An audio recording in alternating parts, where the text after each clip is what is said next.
தலைக்கு மேல் தூக்கி ஓர் ஆழமான மூச்சு இழுத்து விட வேண்டும். பிறகு கைகளை இறக்கிக் கொண்டு கண்களை திறக்க வேண்டும். அன்பர்களின் கனிவான கவனத்திற்கு ஒரு நினைவூட்டல். வாழ்க வளமுடன். அருட்தந்தை வேதாத்திரி மகரிஷி அவர்கள் தனி மனிதன் அமைதி பெறுவதற்காக உடல் நலத்திற்கு உடற்பயிற்சி, உயிர் வளம் பெற காயகல்ப பயிற்சி, மனம் அமைதி பெற அகத்தவம் மற்றும் அகத்தாய்வு பயிற்சிகளை அளித்துள்ளார்கள். இத்தகைய சிறப்பான மனவளக்கலை எனும் வாழ்க்கை கல்வியை உலக சமுதாய சேவா சங்கம் ஸ்கை யோகா இணைய வழியே 12 நாட்கள் அடிப்படை பயிற்சியாகவும் அதனை தொடர்ந்து 4 மாதங்கள் சான்றிதழ் கல்வியாகவும் நம் இல்லம் தேடி வந்து அளித்து வருகிறது. இந்த சிறப்பான செய்தியினை நமது உறவுகளிடமும் நட்புகளிடமும் பகிர்ந்து அனைவரும் உடல் நலத்துடன் ஆரோக்கியமாக அமைதியாக வாழ நம்மால் ஆன சிறு உதவியினை செய்வோம். மகரிஷியின் கனவாம் உலக அமைதிக்கு நம்மால் இயன்ற சிறு தொண்டினை செய்து குருவின் கனவினை நனவாக்குவோம். மேலும் விவரங்களுக்கு kundaliniyoga.edu.in இணையதளத்திற்கு செல்லவும். வாழ்க வளமுடன்.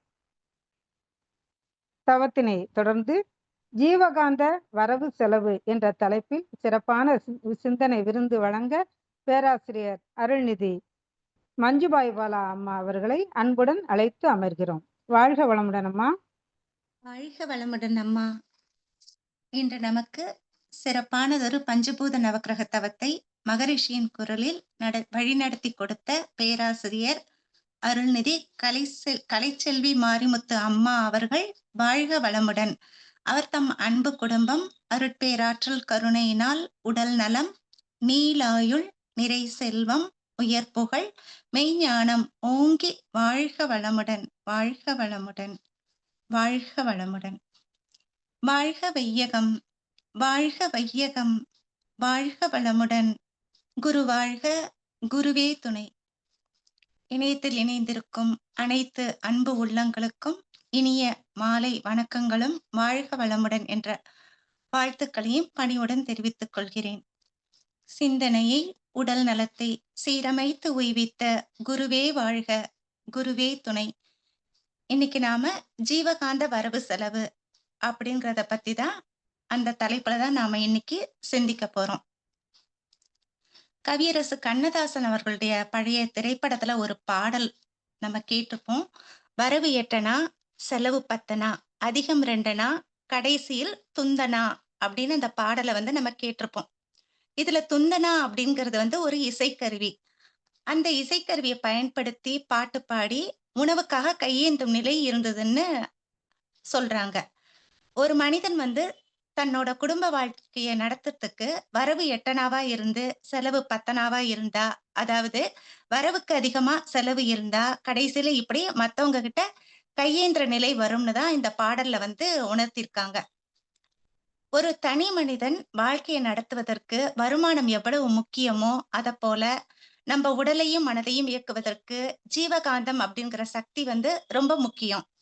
இந்த ஜீவகாந்தம் நமக்கு கிடைக்கக்கூடிய வழிகளை பயன்படுத்தி இருப்பு வச்சிருந்தா அது வரவு. அந்த வரவிலிருந்தே சக்தியை பயன்படுத்தினா அது செலவு. அப்ப வாழ்நாள் முழுவதும் துன்பம்தான். அந்த துன்பத்தை போக்குறதுக்கு நாம என்ன பண்ணணும்னா, ஜீவகாந்த சக்தியை சேமிச்சு இருப்பு வச்சு வரவுக்குள்ள செலவு செஞ்சா வாழ்நாள் முழுவதும் பேரின்பமா இருக்கலாம். இப்ப ஜீவகாந்தம்னா என்ன, அது நமக்கு எந்த வகையில பயன்படுது, அதனோட வரவு செலவு என்ன, அதை எப்படி நாம தக்க வச்சுக்கலாம் அப்படிங்கிறத பத்தி பார்க்கலாம். அதுக்கு முன்னாடி காந்தம்னா என்ன அப்படின்னு பார்த்தா, ஒரு சாதாரண மனிதனுக்கு இரும்பு துண்டு தான் காந்தம்.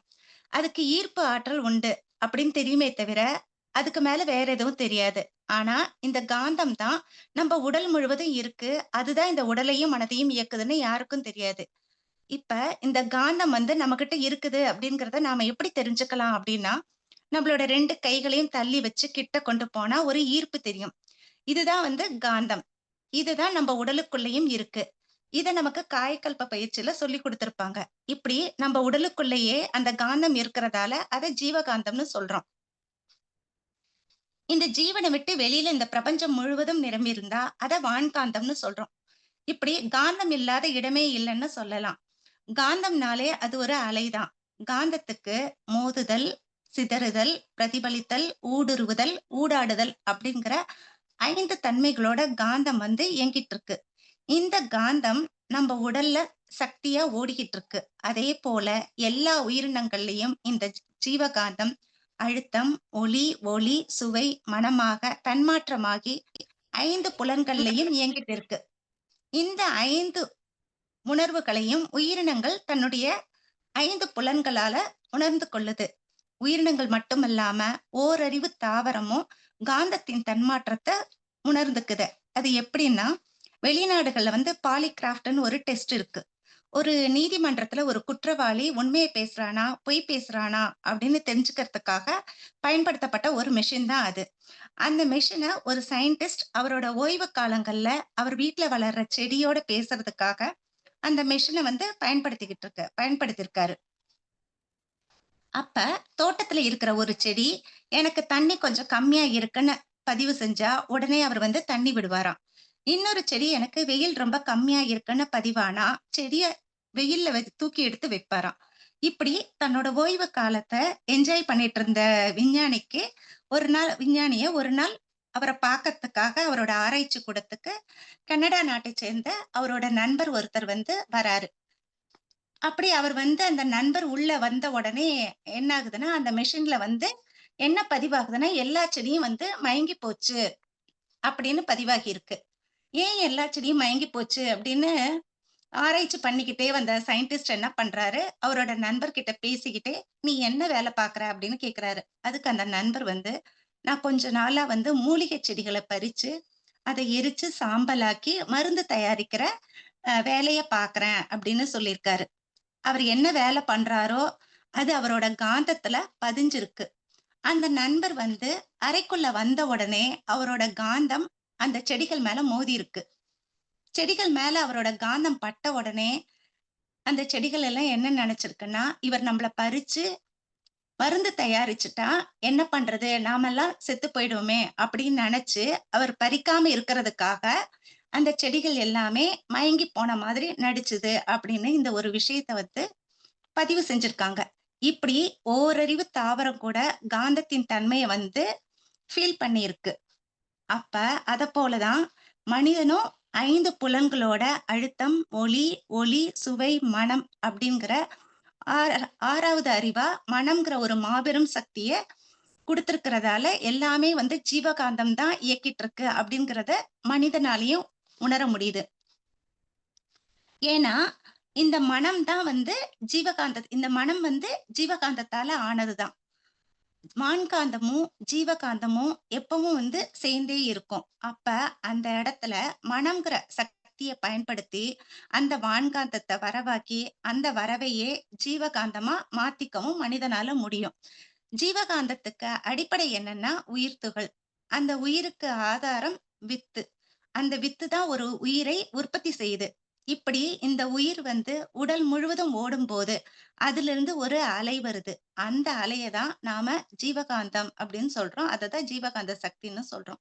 இந்த ஜீவகாந்தம் நம்மளோட 5 புலன்களாவும், மனமாகவும் இயங்கிட்டு இருக்கு. அதாவது நம்ம கண்ணு, காது, மூக்கு, நாக்கு, தோல் இப்படி 5 புலன்கள் மூலமா பார்ப்பது, கேட்பது, ரசிப்பது, ருசிப்பது, தொடுவது இப்படி நம்ப உடல் இயக்கத்துக்கும், மன இயக்கத்துக்கும் சக்தி தேவைப்படுது. அது மட்டும் இல்லாம, நம்ம உடலுக்குள்ள தானியங்கி மண்டலம், மைய நரம்பு மண்டலம் இதெல்லாம் சிறப்பா செயல்படவும் ஜீவகாந்த சக்தி தேவைப்படுது. இந்த ஜீவகாந்த சக்திய நாம எப்படி பயன்படுத்துறோம்னா, உதாரணத்துக்கு நம்ம ஜீவகாந்தத்த ஒரு எலக்ட்ரிசிட்டி அப்படின்னு வச்சுக்கலாம். இப்ப நம்ம வீட்ல கரண்ட் இருக்கு.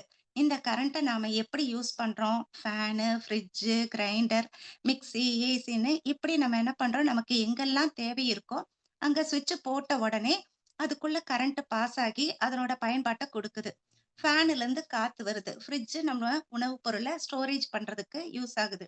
கிரைண்டர் மாவு அரைச்சு குடுக்குது. மிக்ஸி சட்னி அரைச்சு குடுக்குது. இப்படி எல்லா பொருள்களுக்குள்ளேயும் கரண்ட் பாஸ் ஆகி அதோட பயன்பாட்ட குடுக்குது. அதப்போல தான் நம்ம உடல்ல ஜீவகாந்தம்ங்கிற சக்தி 5 புலன்கள் வழியா பொருளோடையும், நபரோடையும் தொடர்பு கொள்ளும்போது 5 விதமான உணர்ச்சிகள குடுத்து, இன்பமாவும், துன்பமாவும் உணர வைக்குது. இதுல இன்பத்துக்கும், புலன் இன்பத்துக்கும் ஒரு வித்தியாசம் இருக்கு. அது என்னன்னா, துன்பம் நீங்கிய இடம் தான் இன்பமாகுது. அதாவது பசிங்கிற துன்பத்த போக்கும்போது, அந்த இடத்துல ஒரு இன்பம் வருது. அதேபோல ஒரு பஸ்ல 4 மணி நேரம் நம்ம டிராவல் பண்ணிட்டுருக்கோம். ரெஸ்ட் ரூம் போகணும்னு நெனைக்கிறோம்.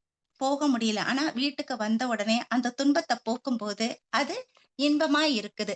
இப்படி இயற்கை தேவைய பூர்த்தி செய்யும்போது, அந்த இடத்துல எந்த சக்தியும் விரயமாகல. அதனால அத நாம இன்பம்னு சொல்றோம். இப்ப மகரிஷி ஜீவகாந்தத்த பத்தி, புலனின்பத்த பத்தி என்ன சொல்றாங்க அப்படின்னு பார்த்தா, அ 5 புலன்கள் வழியா உயிராற்றல் அழிவதையே இன்பம் என உணர்மயக்கம்னு சுவாமிஜி சொல்றாங்க. அதாவது 5 புலன்கள் மூலமா நம்ம ஜீவகாந்தத்த செலவழிச்சு, அதனால கிடைக்கிற அந்த இன்பம் தான் புலனின்பம் அப்படின்னு சொல்றாங்க. 5 புலன்கள் சொல்லும்போது கண்ணு, காது, மூக்கு, நாக்கு, தோல் இந்த 5 புலன்கள் வழியா செலவாகுறது தான் புலன் இன்பம் அப்படின்னு சுவாமிஜி சொல்றாங்க. இப்ப ஜீவகாந்தம் எந்தெந்த வழிகள்ல செலவாகுது அப்படின்னு பார்த்தோம்னா, இதெல்லாம் அவசியமா? அனாவசியமா? அத்தியாவசியமா? அப்படின்னு கூட நமக்கு தோணும். அப்ப எந்தெந்த வழிகள்ல இத நம்ம அவசியமா இருந்தா, நம்ம அந்த வழிகள்ல நம்ம செலவு செய்யலாம். தேவையில்ல அப்படின்னா, அந்த செலவ குறைச்சு என்ன பண்ணலாம் அப்படிங்கிறத பத்தி பார்க்கலாம். பொதுவா நம்ப 5 புலன்கள் வழியா ஜீவகாந்த செலவு நடந்துகிட்டே தான் இருக்கு. எப்படின்னா, கண்களால நாம எல்லாத்தையும் பார்க்கிறோம். அப்ப ஜீவகாந்த செலவு நடக்குது. அப்புறம் நாம என்ன பண்றோம்? எல்லா அ அப்புறம் நாம சாப்பிடுறோம். சாப்பிடும்போது அதிலிருந்து வர்ற சுவைய உணர்றோம். அதுக்கப்புறமா அந்த உணவிலிருந்து வர்ற வாசனையும் உணர்றோம். அப்ப நாவின் மூலமாவும், மூக்கின் மூலமாவும் ஜீவகாந்தம் செலவாகுது. அதேபோல பக்கத்து வீட்ல சமையல் பண்ணாலும், இல்ல வேற எங்கேயாவது சமையல் பண்ணாலும், வாசனை வரும்போது அப்பவும் நம்மள அறியாம ஜீவகாந்தம் செலவாகுது. காது வழியா சத்தம் எப்பவுமே கேட்டுக்கிட்டு இருக்கு. அப்பவும் ஜீவகாந்தம் தானா செலவாகுது. இப்படி நாம எந்த முயற்சியும் செய்யாம ஜீவகாந்தம் தானாவே எல்லா வகையிலயும் செலவாகுது. அப்ப இது அவசியம் தான். இத தடுக்க முடியாது. ஏன்னா, இது இயற்கை விதி. ஆனா, இந்த விதிய மீறி செயல்கள் செய்யும்போது தான் ஜீவகாந்தத்துல குழப்பம் ஏற்பட்டு இன்பமே துன்பமாகுது. எப்படின்னா, நம்ப கண்கள் மூலமா ஒரு திரைப்படத்த நாம விரும்பி பார்க்கிறோம். இது அது இன்பமா இருக்கு. அடுத்து இன்னொரு படம் பார்க்குறோம். ஆனா 2வது படத்துல ஒரு துன்ப உணர்வு வருது. கண்ல எரிச்சல் வருது. கண் சிவக்குது. கண்கள்ல கண்ணீர் வருது. எதனாலன்னு பார்த்தா, முதல் படத்த பார்க்கும்போது ஜீவகாந்த சக்தி திணிவா இருக்குது.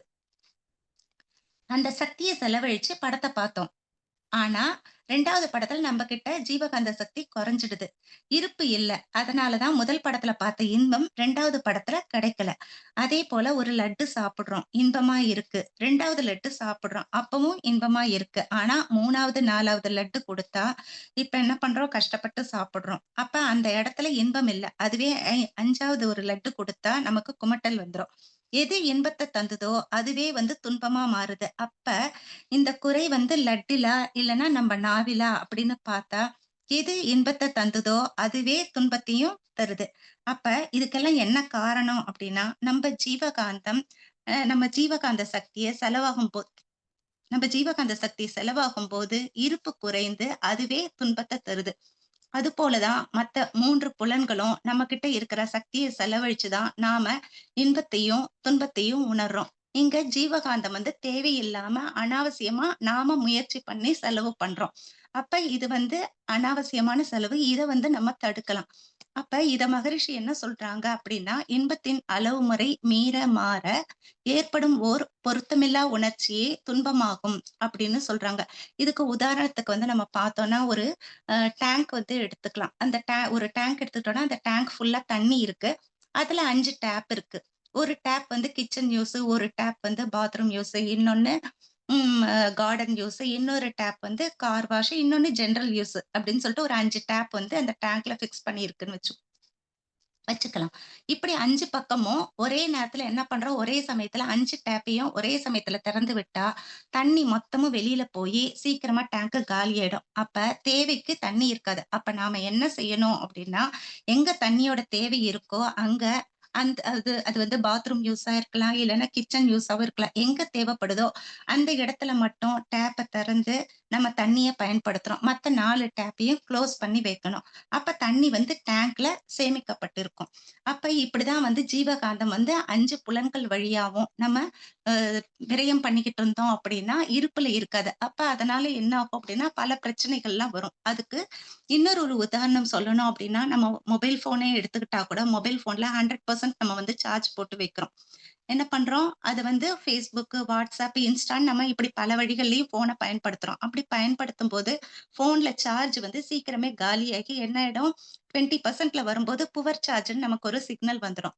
அப்ப அதோட என்ன பண்றோம்? ஃபோன் பார்க்கறத நிறுத்திட்டு, சார்ஜ் போட்டுட்டு தேவைக்கு மட்டும் பயன்படுத்தினா ஃபோன் வந்து நல்லாருக்கும். ஆனா அத விட்டுட்டு புவர் சார்ஜ்லயே ஃபோன பார்த்தா, பேட்டரி வீக் ஆயிடும். ஃபோனும் பிரச்சனையாகும். இத போல தான் நாமளும் காலையில என்ன பண்றோம்? ஃப்ரெஷ்ஷா 100% சார்ஜ் ஆகி எழுந்திரிக்கிறோம்.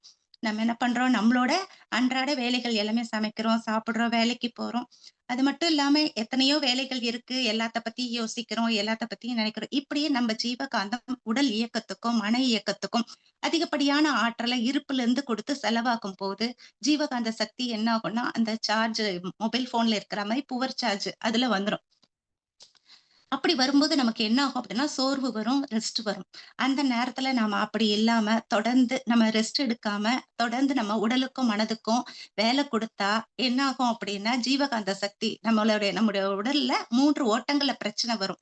அதே பிரச்சனை வந்து அது நோயாவும் மாறும். அப்ப அது அது மட்டும் இல்ல. அதனாலயும் ஜீவகாந்தம் வந்து நமக்கு வந்து செலவாகும். அப்ப இது மட்டும் இல்லாம நம்மளோட 6 தீய குணங்கள் அத வந்து சீரமைக்கலனாலும், அதனோட விளைவு என்ன ஆகும்னா, ஜீவகாந்த சக்தி வந்து வேகமா செலவாகும். அப்படி செலவாகும்போது ஜீவகாந்தம் நம்மகிட்ட குறைய குறைய என்ன ஆகும்னா, பல வியாதிகள் வந்து வரும். இதுவே வந்து உடல்ல நோயாவும், மனதுல வந்து கலங்கமாவும் துன்பத்த குடுத்துக்கிட்டே இருக்கும். இதனாலயும் ஜீவகாந்தம் வந்து செலவாகும். அதேபோல நமக்கு 5ல் அளவு முறையில வந்து நம்ம அத அதிகமா பயன்படுத்தும்போது, உணவு, உறக்கம், உழைப்பு, புலனின்பம், எண்ணம் இப்படி 5ல் அளவு முறைய நம்ம அளவுக்கு அதிகமா பயன்படுத்தும்போது, உணவ அதிகமா நம்ம ஓ சாப்பிட்டாலும் சரி, அத செரிக்கிறதுக்கே வந்து என்ன ஆகும்? ஜீவகாந்தம் அங்க நெறைய செலவாகும். அப்ப அளவோட சாப்பிடணும். அப்ப அத அதிகமா பயன்படுத்தினாலும் சரி, உறக்கம் அப்படின்னு சொல்லும்போது, அளவுக்கு அதிகமா உறங்கினாலும் சரி, அதுவும் ஜீவகாந்த பற்றாக்குறை தான் ஆகும். அதேமாரி உழைப்புன்னு சொல்லும்போது, அளவுக்கு அதிகமா உழைக்கும்போது, நம்மகிட்ட இருக்கிற ஜீவகாந்தம் விரயமாகும். புலனின்பம் அப்படின்னு சொல்லும்போது, தொடு உணர்வால கிடைக்கக்கூடிய அந்த இன்பத்தை வந்து அதிகப்படியா நம்ம பயன்படுத்தும்போது, அதனாலேயும் என்ன ஆகும்னா, ஜீவகாந்தம் செலவாகும். எண்ணம் சொல்லும்போது, தீய எண்ணங்கள வந்து நம்ம திரும்ப திரும்ப நினைக்கும்போது, நல்ல எண்ணங்கள விட்டுட்டு தீய எண்ணங்கள நினைக்கும்போது, அதனாலேயும் வந்து நம்மகிட்ட ஜீவகாந்தம் வந்து செலவாகும். அதேபோல என்னன்னா, நமக்கு அப்ப இந்த 5ல் அளவு முறையினாலயும் ஜீவகாந்தம் செலவாகும். நமக்கு பிடிக்காதவங்கள பார்க்கும்போதும், அவங்கள பத்தி பேசும்போதும் என்னாகும் அப்படின்னா, அதே மாதிரி என்னாகும், உடல்ல ஒரு கெமிக்கல் ரியாக்ஷன் நடக்கும். அதனாலேயும் ஜீவகாந்தம் செலவாகும். இப்படி பல வழிகள்ல செலவாகுற ஜீவகாந்தத்த நாம ஒழுங்குபடுத்தி வரவாக்கிக்கணும். இப்ப குடும்பத்துல வரவு 8 செலவு 10 அதுல துண்டு வந்து 2 விழுது. இந்த நிலைமைய சமாளிக்கணும்னா, வரவுக்குள்ள செலவ கொண்டு வரணும். இது எல்லாருக்குமே தெரியும். ஆனா, நாம வாங்குற பொருட்களுக்கு விலை ஏறுனா, கையில சேமிப்பா இருக்கும் இருப்பு கூட என்ன ஆயிடும்? பத்தாம போயிடும். விலைவாசி ஏற்றத்தால. அப்ப நாம என்ன பண்ணணும்னா, செலவ குறைச்சா மட்டும் போதாது. வேற வழியில வருமானத்த அதிகப்படுத்துறதுக்கு நாம சம்பாதிக்கணும். அப்பதான் கையில சேமிப்பு இருக்கும். அப்பதான் பட்ஜெட்ல துண்டும் விழாது. அதப்போல தான் நம்ம ஜீவகாந்தமும் எப்படின்னா, நம்ம செலவு நம்ம அதிகமா பண்ணிட்டே இருந்தோம்னா, நம்மகிட்ட இருப்பு வந்து காலியாயிடும். அப்ப இருப்பு காலியாச்சுன்னா என்ன ஆகும்? அதுதான் வந்து உடல்ல நோய், அதுக்கப்புறம் வலி, நோய், மரணம் இந்த மாதிரி என்ன ஆகும்னா, ஆற்றல் விரயமாகறதால நம்ம ஜீவகாந்தத்த என்னாகும்? அதிகப்படியா செலவு செய்யும்போது, இந்த மாதிரி பிரச்சனைகள்லாம் வரும். அப்ப என்ன செய்யணும் அப்படின்னா, ஜீவகாந்தத்தோட வரவ வந்து நம்ம அதிகப்படுத்தணும். அப்ப இது வந்து அத்தியாவசிய தேவை.